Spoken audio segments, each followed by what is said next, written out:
Salmo 73. Com efeito, Deus é bom para com Israel, para com os de coração limpo. Quanto a mim, porém, quase me resvalaram os pés. Pouco faltou para que se desviasse os meus passos. Pois eu invejava os arrogantes ao ver a prosperidade dos perversos. Para eles não há preocupações, o seu corpo é sadio e nédio. Não partilham das canseiras dos mortais, nem são afligidos como os outros homens. Daí a soberba que os cinge como um colar, e a violência que os envolve como um manto. Os olhos saltam-lhes da gordura, do coração brotam-lhes fantasias. Motejam e falam maliciosamente, da opressão falam com altivez. Contra os céus desandam a boca, e a sua língua percorre a terra. Por isso o seu povo se volta para eles, e os tem por fonte de que bebe a largos sorvos. E diz: como sabe Deus? Acaso há conhecimento no Altíssimo? Eis que são estes os ímpios, e sempre tranquilos, aumentam suas riquezas. O efeito, inutilmente conservei puro o coração e lavei as mãos na inocência, pois de contínuo sou afligido e cada manhã castigado. Se eu pensar em falar tais palavras, já aí teria traído a geração de teus filhos. Em só refletir para compreender isso, achei muito pesada a tarefa para mim. Até que entrei no santuário de Deus e atinei com o fim deles. Tu certamente os pões em lugares escorregadios e os fazes cair na destruição, como ficam de súbito assolados, totalmente aniquilados de terror. Como ao sonho, quando se acorda, assim, ó Senhor, ao despertares, desprezarás a imagem deles. Quando o coração se me amargou e as entranhas se me comoveram, eu estava embrutecido e ignorante. Era como um irracional a tua presença. Todavia, estou sempre contigo. Tu me seguras pela minha mão direita. Tu me guias com o teu conselho e depois me recebes na glória. Quem mais tem eu no céu? Não há outro em quem eu me compraza na terra. Ainda que a minha carne e o meu coração desfaleçam, Deus é a fortaleza do meu coração e a minha herança para sempre. Os que se afastam de ti, eis que perecem. Tu destrói todos os que são infiéis para contigo. Quanto a mim, bom estar junto a Deus. No Senhor Deus foi o meu refúgio para proclamar todos os seus feitos. Amém. Eu quero meditar com vocês sobre o tema A Vitória sobre a Tentação. A vitória sobre a tentação. O livro de Salmos, como vocês bem sabem, é uma coletânea de poemas. E esses poemas são divididos em 5 livros. Este aqui é o terceiro livro, que vai do 73 ao 89. Dos 16 salmos deste conjunto, 11 deles foram escritos por Asaf.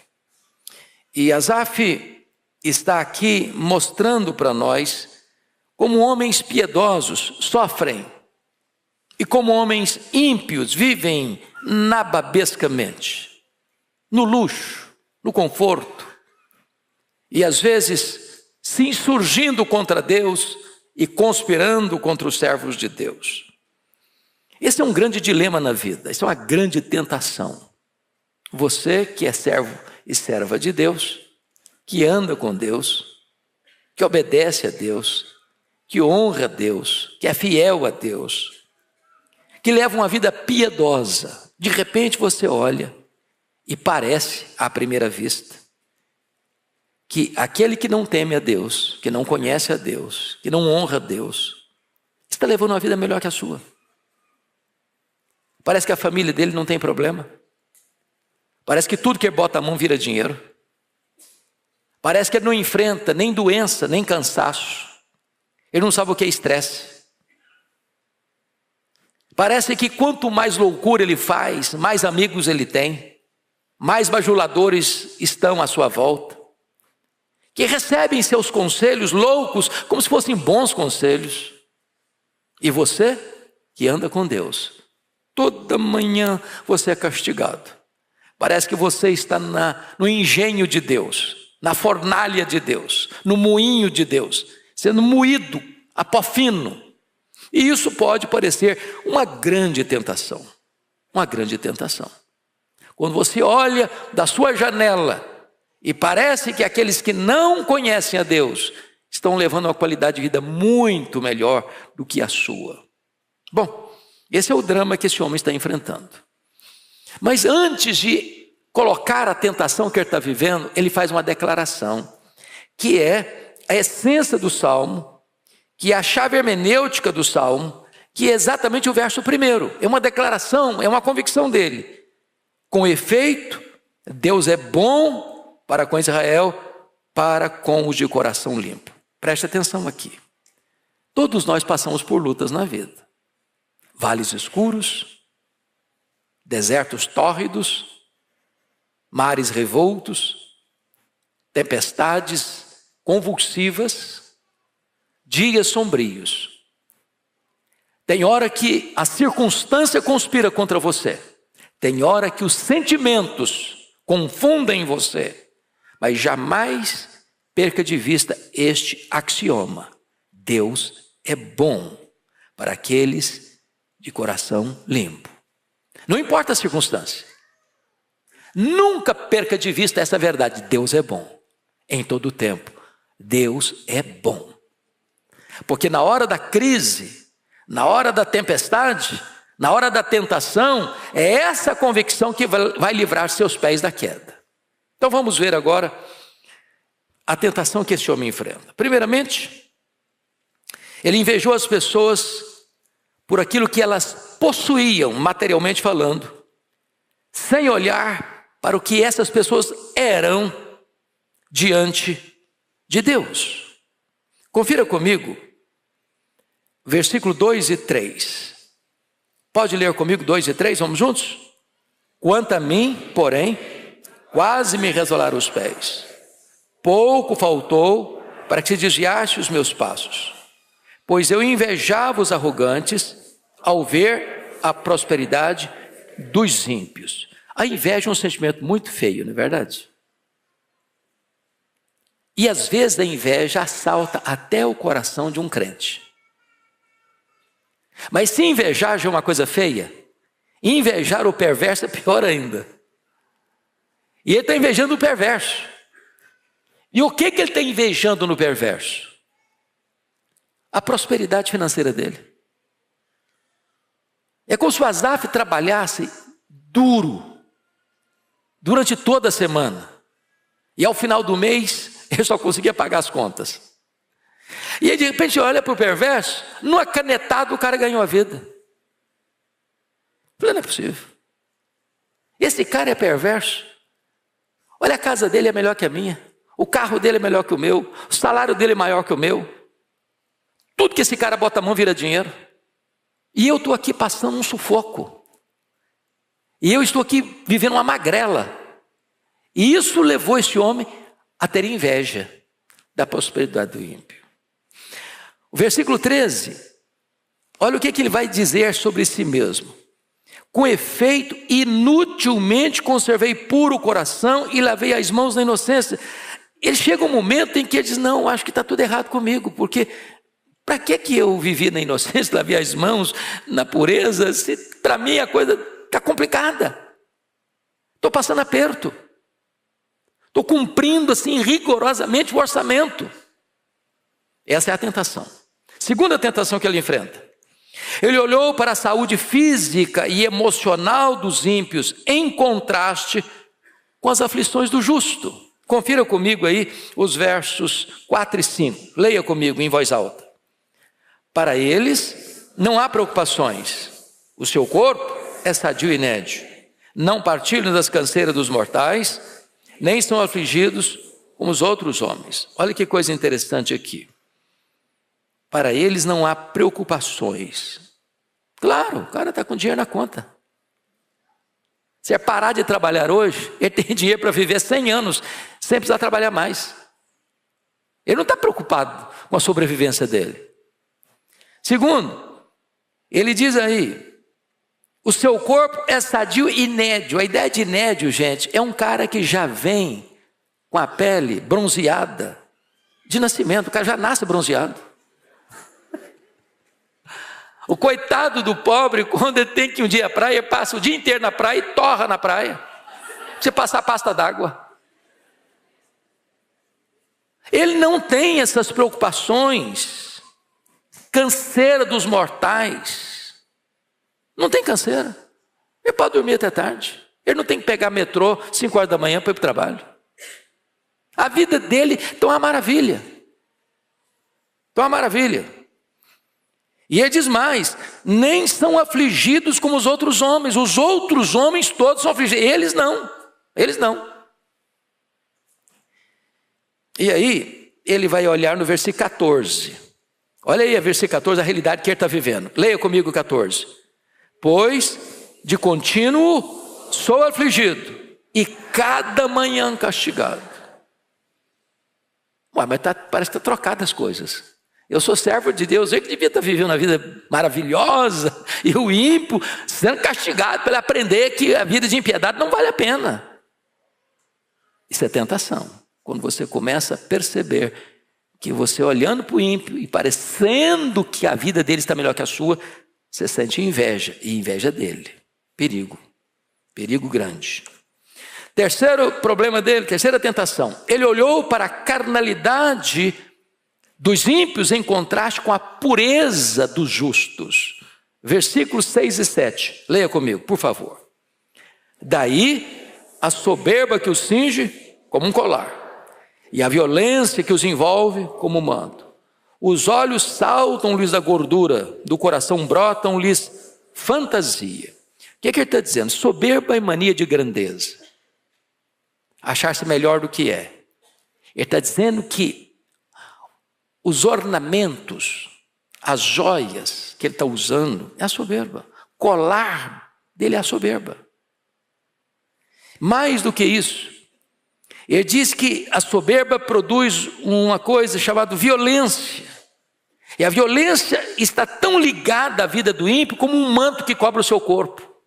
E mais, ele diz, os olhos saltam-lhes a gordura, do coração brotam-lhes fantasia. Então, não só as janelas da alma que são os olhos, como o coração que é a fonte da vida, está tudo contaminado para a soberba, para a arrogância, para uma vida fútil, de orgulho, de altivez, de achar que é melhor que os outros. E como é que ele está? Versículo 13, com efeito, inutilmente conservei puro o coração e lavei as mãos na inocência. Ele diz, meu Deus, será que está valendo a pena eu ser crente? Será que está valendo a pena eu ir para a igreja? Será que está valendo a pena eu andar em retidão? Porque o camarada lá que não faz nada disso, está com a vida melhor que a minha. Essa foi a tentação dele. As circunstâncias parecem melhores. Quarta tentação que ele enfrenta. Ele olhou para as blasfêmias dos ímpios em contraste com a linguagem santa dos justos. Agora leia comigo os versos 8 a 10. Vamos juntos, toda a igreja. Motejam, falam maliciosamente. Da opressão falam com altivez. Contra os céus desandam a boca. E a sua língua percorre a terra. Por isso, o seu povo se volta para eles e os tem por fonte de que bebe a largos sorvos. Preste atenção nisso. Cada palavra que brota da boca desse ímpio é palavrão, é palavra torpe, é palavra suja. Fala, tem malícia na sua voz, maldade na sua voz. Mas eles falam da opressão não com vergonha, não sentindo pejo, mas com arrogância. Eles falam isso de boca cheia, com altivez. Mas eles não falam só das coisas daqui não, eles contra os céus desandam a boca, falam blasfêmias, coisas horríveis contra Deus, zombam de Deus, escarnecem de Deus. E não é só aqui no contexto presencial não, sobre toda a terra, eles criticam os que estão longe, os que eles nunca viram, os que eles nunca foram. Resultado, os homens têm raiva deles por causa disso? Eles afastam as pessoas por causa disso? Não, versículo 10. Por isso o seu povo se volta para eles e os tem como conselheiros, tem-os como sábios, tem como os grandes entendidos da vida, os que podem dar curso de como viver melhor. E diz o seguinte, os tem como fonte de que bebe a largos sorvos. E ele, crente, como é que está vivendo? Versículo 15, leia comigo. Se eu pensara em falar tais palavras, já aí teria traído a geração dos teus filhos. Essa inveja toda que ele está sentindo aqui, ele não falou não. Ele só pensou. E ele reconhece que se ele tivesse aberto a boca para falar o que está no coração dele, seria um problema. Muita gente se escandalizaria. Esse seria uma causa de tropeço. Note você que só em pensar em falar, a situação já era gravíssima. Mas, em quinto lugar, quinta tentação, ele olhou para a prosperidade dos ímpios em contraste com as provações dos justos, verso 12. Leia o 12 comigo, por gentileza. Eis que são estes os ímpios, e sempre tranquilos, aumentam suas riquezas. Agora, como é que ele está? Versículo 14. Leia o 14 agora. Pois de contínuo sou afligido, e cada manhã castigado. Charles Spurgeon, comentando esse versículo em particular, versículo 14, ele diz assim: havia coroas para os réprobos e cruzes para os eleitos. Estranho que os santos gemessem e os pecadores cantassem. Diz mais ele: descanso era dado para os perturbadores, mas paz era negada para os pacificadores. Essa era a tentação que Asaf está enfrentando, que talvez você e eu ainda somos sujeitos a ter. De olhar à nossa volta e dizer: puxa vida, estou passando tanta luta, sou crente, sou servo de Deus, ando com Deus, olha a luta que eu estou passando, olha o aperto que eu estou vivendo, olha a situação financeira da minha família. E o cidadão lá que blasfema, que zomba, que é orgulhoso, que é vaidoso, que é violento, que blasfema, que faz e acontece, a vida dele parece um mar de rosas. Bom, como é que ele enfrenta essa tentação e como é que ele vence essa tentação? Então vamos ver agora como é que o crente vence essa tentação. Primeiro, ele deixou de lado o egoísmo idolátrico para olhar para a vida com os olhos de Deus. Confira comigo os versos 15 e 16. Vamos juntos. 15 e 16. Se eu pensara em falar tais palavras, já aí teria traído a geração de teus filhos. Em só refletir para compreender isso, achei muito pesada a tarefa para mim. Preste atenção, a primeira coisa que ele faz é refrear a língua. Só em pensar em falar, já seria um problema. Tiago chega a dizer na sua carta que quem não refreia a sua língua tem uma religião falsa. Então, cuidado com a língua, porque ela pode ser um laço para os seus pés. Mas não apenas ele refreou a língua. No verso 16, ele fala da razão, do pensamento, do entendimento, em só refletir para compreender isso. Então você refreia a língua e você solta a sua inteligência, a sua razão, para refletir, para entender, para compreender as coisas. O cristianismo, irmãos, não anula a nossa razão. Ao contrário, você precisa entender as coisas. Você precisa compreender as coisas. Aqui, não apenas é um passo intelectual, é um passo moral. Porque é quando você entende as coisas, é que você age. Agir sem compreender não é prova de maturidade espiritual. Segundo lugar, ele entrou na casa de Deus para olhar para a vida como Deus a vê. Preciso que você agora leia comigo os versos 17 a 20, porque aqui tem uma riqueza de conteúdo para nós. 17 a 20, vamos juntos. Até que, santuário de Deus, e atinei com o fim deles.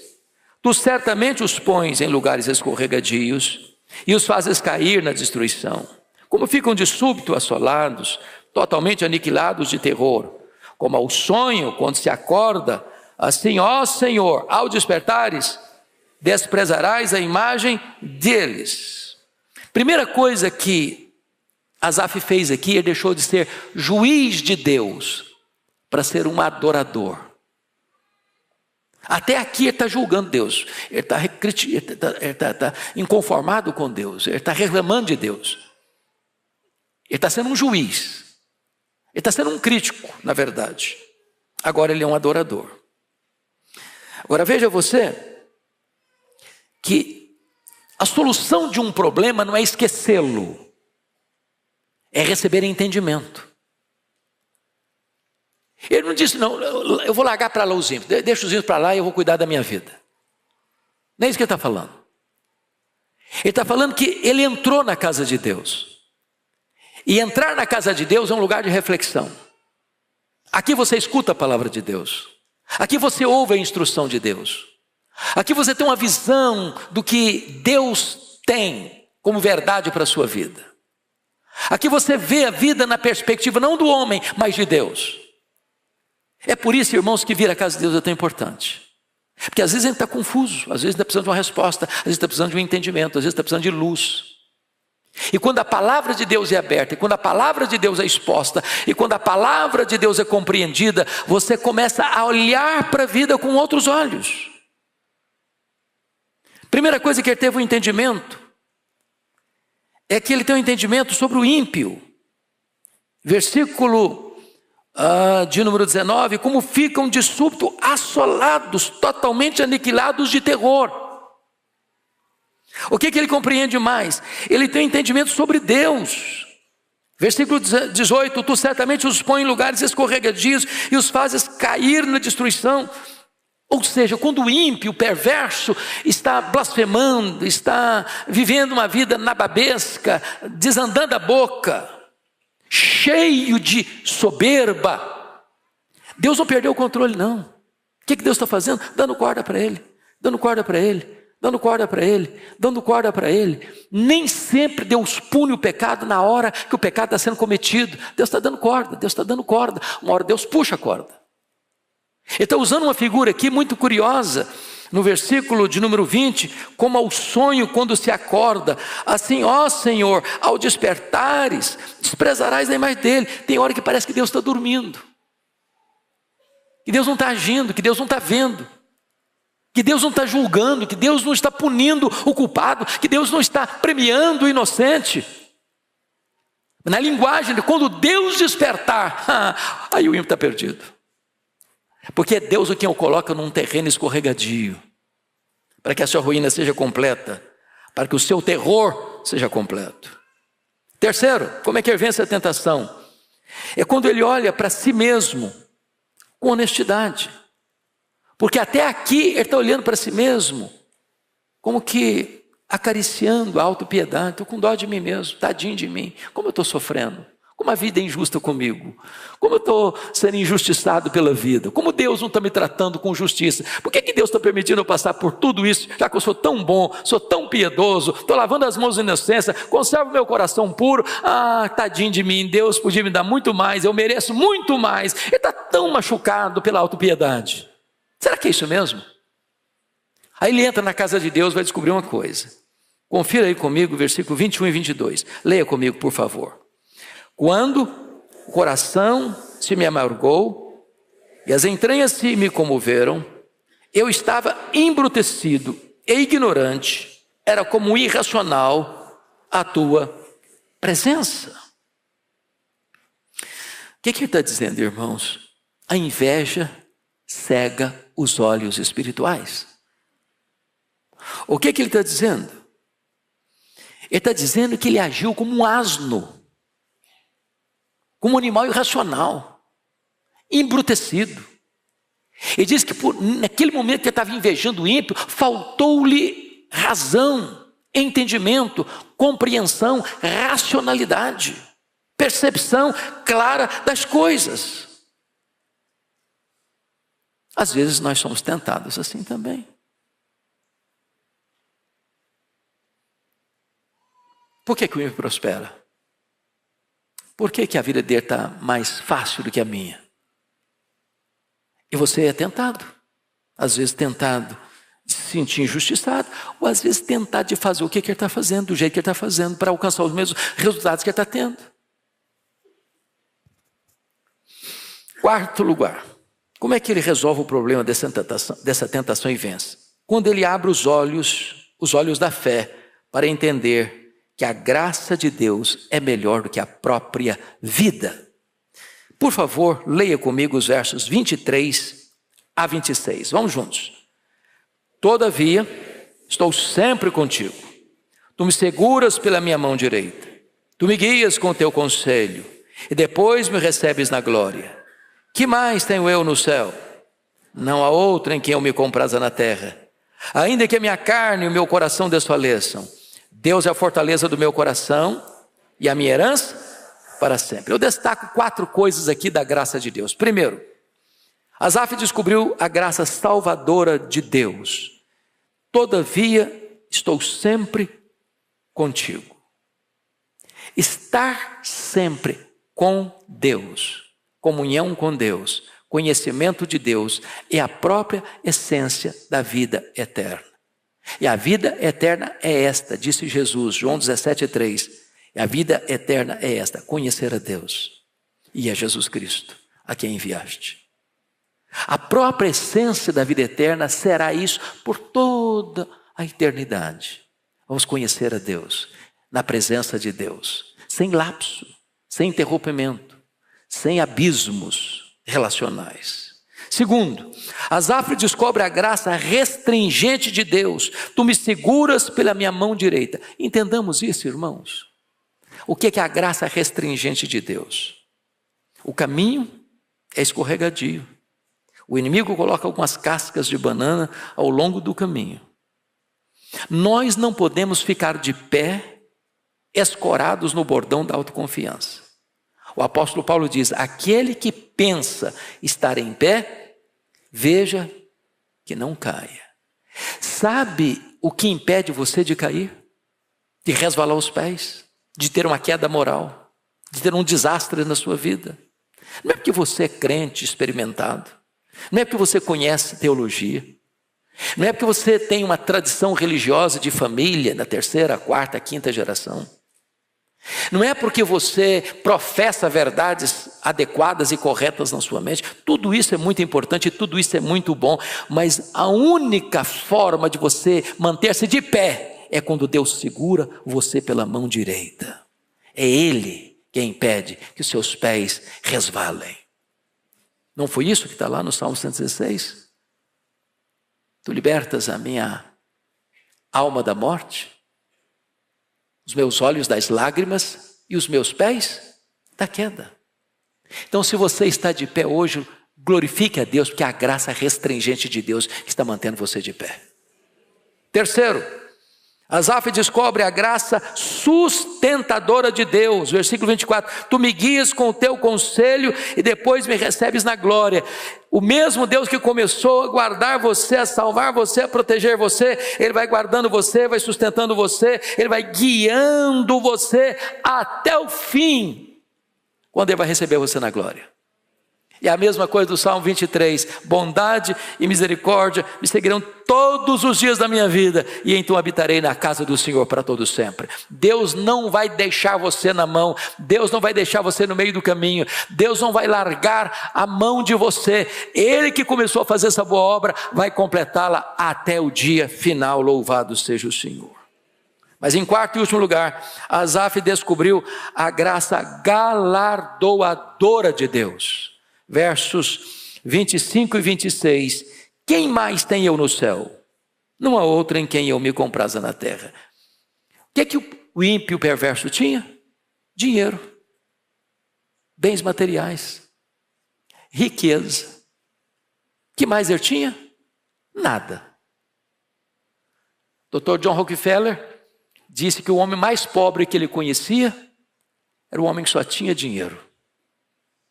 Mas se você tem Jesus, você é o homem mais rico do mundo. Se você tem Jesus, você é a mulher mais rica do mundo. Você tem Deus como a sua herança. Não tem nada mais que você possa ter no céu.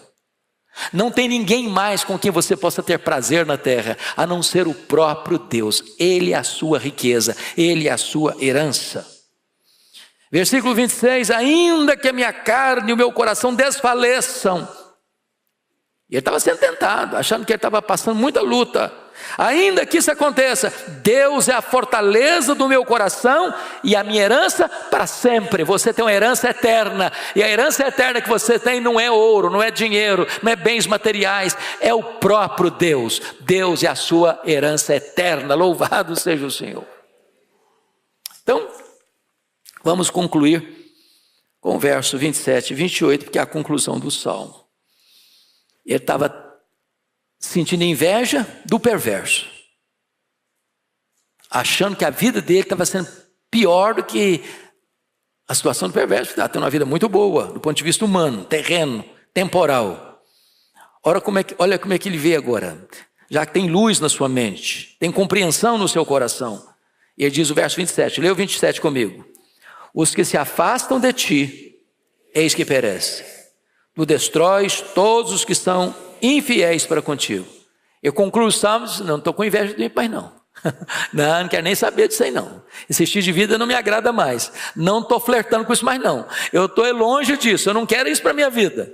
Porque agora eu compreendo uma coisa, o caminho do perverso é destruição. Ele vai perecer. Certamente ele vai perecer. Agora, qual a conclusão que ele chega para ele? O que é que ele quer? Versículo 28, leia comigo. Quanto a mim, bom estar junto a Deus. No Senhor Deus ponho o meu refúgio para proclamar todos os seus feitos. É isso que eu quero fazer. Eu não quero sentir mais inveja do perverso, não. Eu quero andar com Deus. Quero estar pertinho de Deus. Eu não só quero estar pertinho de Deus, não. Eu quero também proclamar os seus feitos durante todos os dias da minha vida. Então, eu convido você para lermos a uma só voz o verso 1, porque ele começa o salmo com a conclusão. E qual é a conclusão que ele tem, não importando as circunstâncias que vierem sobre a nossa vida? Vamos ler juntos? 73 primeiro? Com efeito, Deus é bom para com Israel, para com os de coração limpo. Essa é a nossa profissão de fé. Deus é bom, muito bom. Louvado seja o seu nome. Deus abençoe sua vida.